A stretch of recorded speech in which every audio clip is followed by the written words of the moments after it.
카말라 해리스 미국 부통령이 우리나라를 찾았습니다. 곧바로 윤석열 대통령을 예방하고 한미동맹 강화 방안 등을 논의했는데요. 대통령실 취재기자 연결해 자세히 들어보겠습니다. 정주희 기자.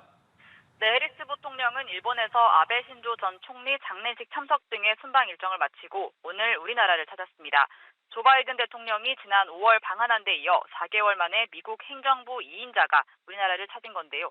오늘 오전 10시 조금 넘어 오산 공군기지에 도착한 해리스 부통령은 곧바로 이곳 용산 대통령실로 이동했고 윤석열 대통령을 85분간 접견했습니다. 주요 의제는 한미동맹 강화 방안이었는데요. 윤 대통령은 모두 발언에서 바이든 대통령과 지난주 런던, 뉴욕 등에서 여러 차례 만나 한미동맹 발전 방향에 대해 공감대를 가졌다면서 한미동맹을 계속해서 발전시켜 나가고자 한다고 강조했습니다. 해리스 부통령은 바이든 대통령이 올해 방한이 굉장히 생산적이었다는 말씀을 했다며 오늘 회담은 그런 연장선상에 있다고 말했습니다.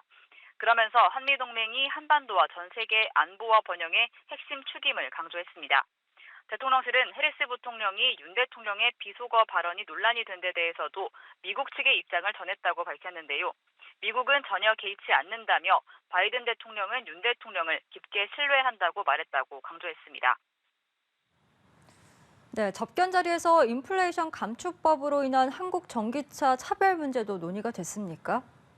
네, 비공개 회담에서는 인플레이션 감축법 IRA로 인한 한국 전기차 차별 문제 등 경제 이슈도 다뤄졌습니다.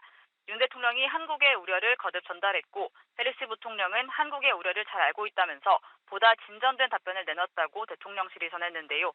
미 의회 상원 의장도 겸하고 있는 해리스 부통령은 법률 집행 과정에서 우려 해소 방안을 마련하겠다고 밝혔습니다. 아울러 금융시장 안정을 위해 필요시 유동성 공급에 긴밀히 협의하기로 한 한미 정상 간의 합의를 재확인했는데요. 대통령실은 한국은행과 미 연방준비제도가 협의하고 있는 사항이라고 했습니다. 네, 해리스 부통령은 비무장지대도 방문했는데요. 어떤 의미가 있습니까?